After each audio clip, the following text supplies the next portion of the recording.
everybody, my name is Julia Quattrini. I'm a registered dietitian with the Marion County Public Health Department, and I'm here today to talk to you about eating for energy.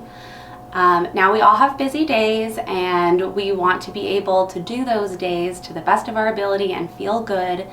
So in addition to getting enough sleep and getting enough movement or physical activity, food is the third key thing that can help you to achieve that sustained energy level throughout your day. So today we are going to talk about some key tips to help you use food to keep that energy level up. We're going to talk about what to eat, when to eat it, and how you can listen to your body's cues to do what's best for you. And then we're also going to do a few recipes at the end. Okay, so the first thing I want to talk about is choosing what to eat, specific things that are going to help you keep your energy levels out and feel your best throughout the day. It is best when you're having a meal to try to make sure you have a source of carbohydrate, a source of protein, and a source of fat. All three of those together will help your body have that more sustained energy response. So if you look at the graph here, this is an example of what your blood sugar does after eating different types of meals. Now, even if you're not diabetic or worried about your blood sugar, this is still important to you because it kind of shows how the energy in your body is reacting. So if you look at the red line, there's a really big spike and then a really big crash. That's an example of someone who ate something that's just carbohydrate, probably just some simple carbs like maybe one piece of fruit or maybe a cookie or a piece of candy or something like that, or maybe a soda. That does give you that strong burst of energy, but then you come down really fast. So you're going to get tired and you're going to get hungry again really quickly. So that's not ideally what we want. The yellow line, you can see it spikes a little bit slower and lasts a little bit longer and then comes back down a little bit easier. That's an example of a meal where somebody did eat carbohydrates, protein, and fat at the same time. But they weren't necessarily the best choices. It was maybe some white bread, maybe some lunch meat, things that are not containing a lot of fiber or a lot of nutrients. So it is still better than the red line, but we could do better. The last line on that graph, you see it goes up slowly, the energy sustains, and it comes down slowly. So that is an example of what your body does after eating a really nutritious meal, something with complex carbohydrates, which is a big word for whole grains and fruits and vegetables, that stuff that has fiber, a good source of protein, which helps to slow that spike of blood sugar, and a good source of fat, which also helps to slow that spike of blood sugar. So again, all three of those components will help your body to keep that energy level steadier and for longer, which is going to help you feel better. So now that we know what makes the components of a good meal to help you have that sustained energy, let's talk about what times of the day are best to eat. And now you're probably not going to be surprised to hear that breakfast is really important. It's important to eat in the morning. After you've slept all night, your body is fasting. You need to give your body something to start the day, to start off on the right foot.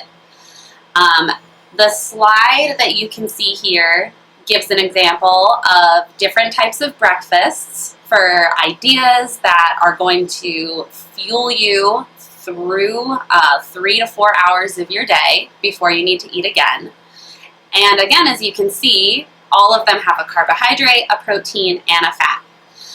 We'll talk more about some examples of different combinations of those things for meals later.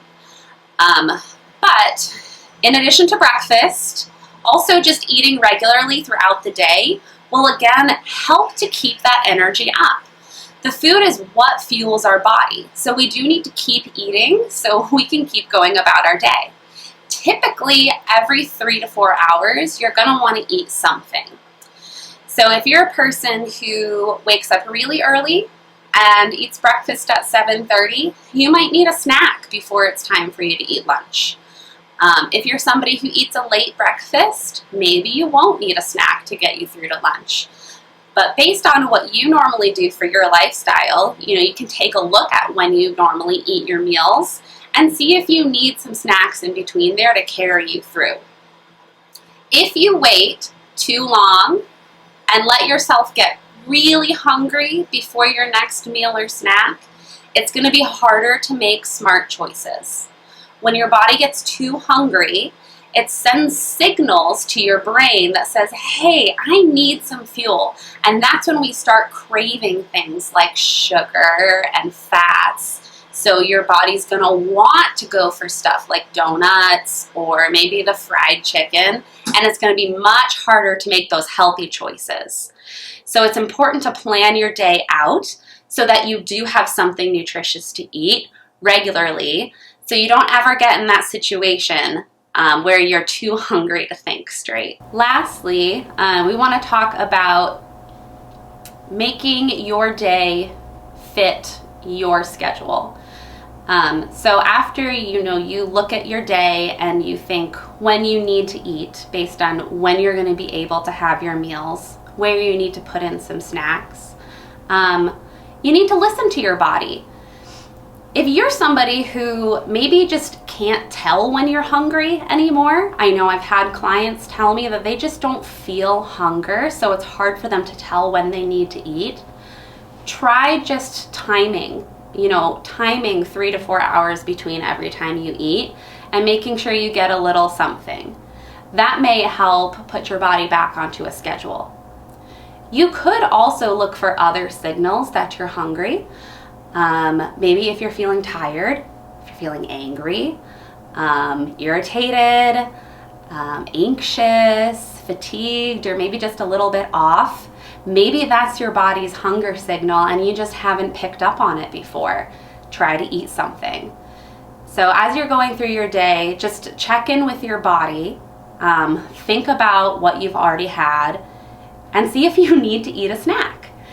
This can really help to keep those energy levels up and make you feel better.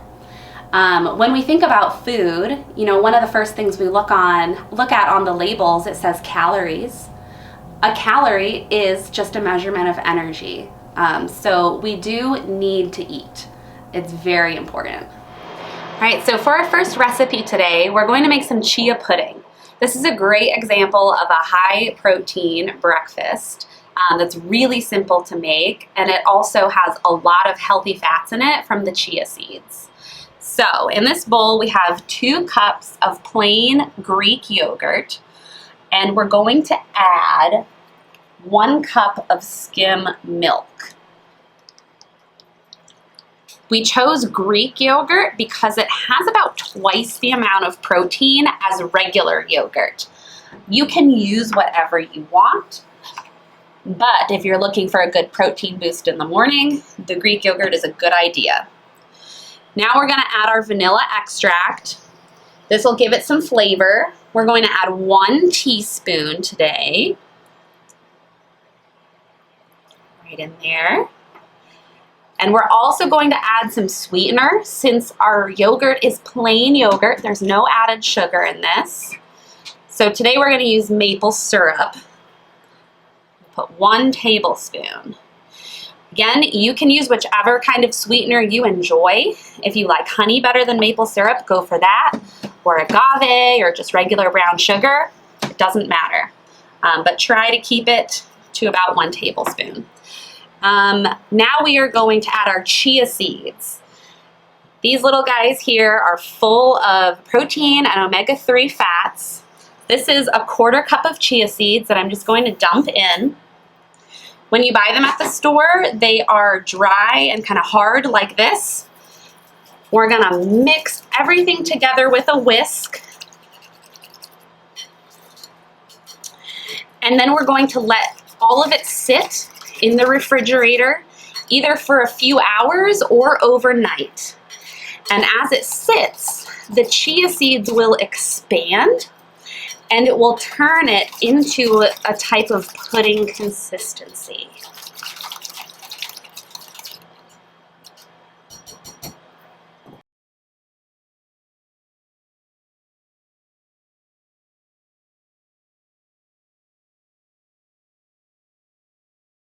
So the next recipe we're going to make are some easy turkey burgers. And these are turkey avocado burgers. So we're going to start with 93% lean ground turkey. That is the leanest you can get at the grocery store. And we chose this kind because the leaner the meat you get, the less saturated fat, which is the fat that's not great for our heart health. So we're gonna dump 1 pound of it into our mixing bowl. Now we're gonna add avocado. So 1 whole avocado is full of those healthy fats. So we're sort of using the lean beef, getting rid of the fats we don't want, the lean turkey, and we're adding in our healthier plant-based fats to it for a really tasty turkey burger. So what I'm doing is I'm scoring the avocado back and forth so that I can dice it while it's still in its shell. And then I'm just gonna squeeze out the diced pieces of avocado in with my turkey. You can scoop it out with a spoon if you prefer. If you're not comfortable cutting an avocado like I'm demonstrating, then you can take all of it out and go ahead and cut it on the cutting board. So when you're doing it like this, you do need to be careful that you don't cut through the shell of the avocado into your hand. I've done this many times, so I'm very comfortable. But if you haven't done this before, you should maybe use a glove or a thick kitchen towel between your hand and the avocado. All right, so we've got our second half going in. We have our turkey, our avocado in here. Now we're gonna add some flavor. We have 2 cloves of garlic that are going in. I've already diced up 1 clove. I'm gonna dice up my second one. I like to crush my garlic just like this with the flat side of my knife. It makes it a little easier to chop up. Now I'm going to dice long ways across the whole clove, being careful to tuck my fingers. I'm gonna shift everything that I just diced, and we're gonna cut across the other way. If you don't have fresh garlic, or you just don't want to bother dicing up garlic, you can use garlic powder instead. So we've got our fresh garlic in there. We're also going to add just a little bit of salt. We will do half a teaspoon of salt in here.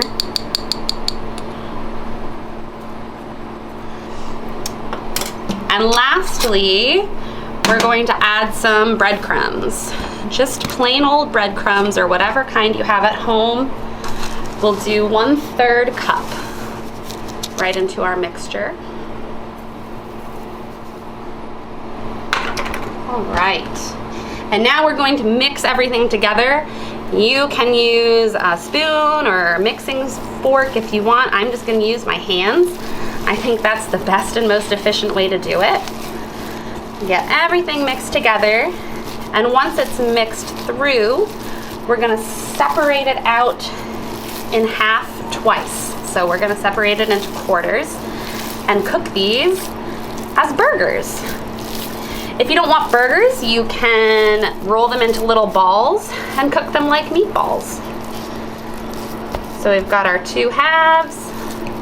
I'm going to separate it again. I'm going to take my first one, make it into a patty shape, and we're going to put it right on our hot skillet, or you can use the grill. We're going to cook all of these for about 4 to 5 minutes. We're going to flip them over, and if you have a thermometer at home, wait until the temperature on the inside gets to 165. That's the safe temperature for turkey, and they will be done.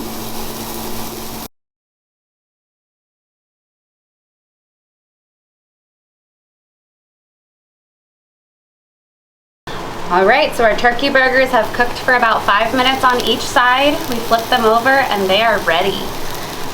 So we're gonna make a little sandwich.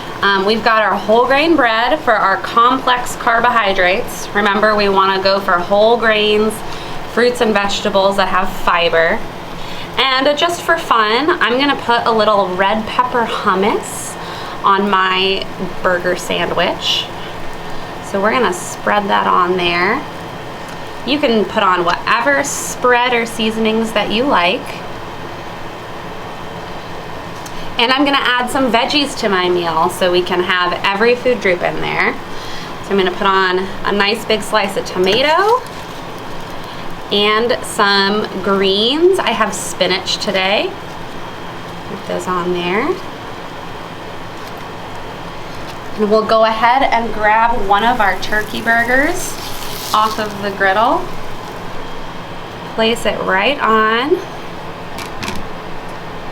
And we've got a nice, easy, balanced meal.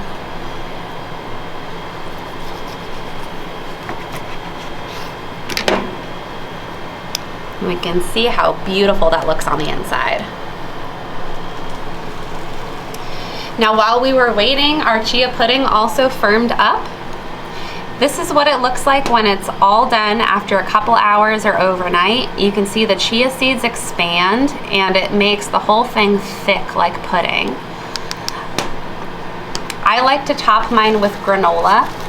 So I'm gonna do a little scoop of this granola, which has some oats and nuts in it. And this is a great, easy, balanced breakfast. You could also top it with fruit, dried fruit, flaxseed powder, whatever you'd normally top your oatmeal with.